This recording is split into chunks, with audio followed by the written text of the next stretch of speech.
Good afternoon. May I also say all protocols observed?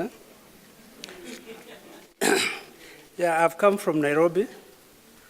Nairobi is the capital city of Kenya, which is in East Africa. We speak two official languages, that is English and Kiswahili, and that's why you have been sang a song, Jambo, in Kiswahili. I'll be very brief, because the story behind Nairobi is very long. Nairobi is the capital, as I said. The population of that city is, during the day, we have 5.2 million.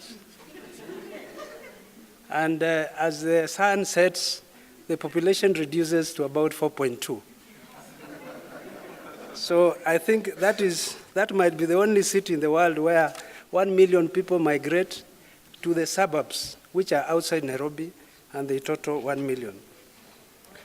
This city occupies a space of about 780 square kilometers, and basically it is the headquarters of United Nations, that is the environmental program. So we are planning, or the town has been planned since independence, which we got in 1963, 4 times. That was in 1963, in 1970, and 1980. Now we have a plan which we call the new plan, which is addressing the problems which are now emanating, where we are addressing the housing needs, the infrastructure needs, and all those.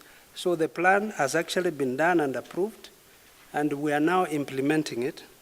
In the area of housing, we want to replace all the old houses and put up the high-rise buildings. And we are doing about 18,000 houses. We are actually at the implementation stage. Because of the rapid growth of Nairobi, the population at independence was about 1 million. Now we are talking about 5 million during the day. It has trained the housing, it has trained the road sector, it has trained the water sector, which we are now addressing, and I'll talk about it and what we are doing. So I've told you that in the terms of planning, we are doing it, and because of the rapid growth of population, it has resulted into the slum developing, which we are addressing. So as I said earlier, we are developing the road network, which is run by 2 authorities. One of them is at the national level, because we have got trunk roads which are going through Nairobi. They are manned from the national government, and those are now being expanded. And us as a government at the local level, that is the county or the city, we are also doing the missing links. As we are doing those missing links, we make sure that we are addressing the issue of non-motorized traffic. Any road which we are developing in Nairobi, whether we are doing periodic maintenance or new construction, we spend 20% of that budget to do the non-motorized facility. This is to take care of the pedestrians and the cyclists. So that is happening, and the challenge, of course, has been that there is a new mode of transport in Nairobi called the motorbikes. They have invaded the facilities we have given to the non-motorized traffic, but we are doing enforcement on it. We are also facing a problem of water supply. The demand for Nairobi is 740 cubic meters of water per day.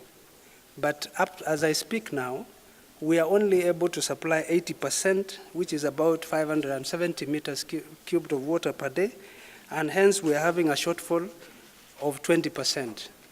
We have made plans, and they are under the new plan, to expand our water services in Nairobi.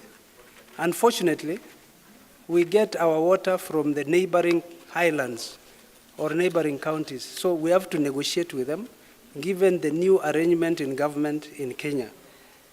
The boreholes only serve 2% of the water supply, despite the fact that we have got over 3,140 boreholes in Nairobi, but that only caters for about 20%. In that area of water, we face another challenge called non-revenue water. This is water which we are treating, pumping into Nairobi, but it is not being paid for. We are losing it by leakages. We are losing it by people not paying, and it is about 38%. We are addressing that problem. If I know most cities lose about 18%. For us in Nairobi, we want to do better than that, and we have a very big program funded by the World Bank to address this issue of non-revenue water, which range from technical to commercial problems, and I think we are doing it. Hopefully soon we shall be able to sort it out. I just want to go to another challenge which we are facing in Nairobi, is the management of solid waste. And I think this is a problem across the world. Last week I was in Singapore trying to see what they are doing. It is also a challenge to them. We produce 2,400 tons of garbage every day in Nairobi. But we are only able to collect 1,800, and I think we are doing very well, because that is 80% of the waste. I think for the last 1 year or two, we have improved from 50% to 80%. So we have tried to reorganize and see how the waste is collected, transported, and taken to site. The biggest challenge we are facing right now, Time? Oh, okay, thank you. You are thanking me. I think you should clap for me. Yeah, the biggest challenge we are facing, of course, thank you, is the disposal site. Where we are disposing our waste is one site called Dandora, and I think it is 98% full. So I think I can see I'm being told to hurry up, but we are addressing these issues of Nairobi. But I want to encourage everybody in this hall, as you go back, we want you to come to Nairobi, you invest there and live there. So you are welcome. Karibuni kwa Kiswahili. Asante sana. Yes. Yes.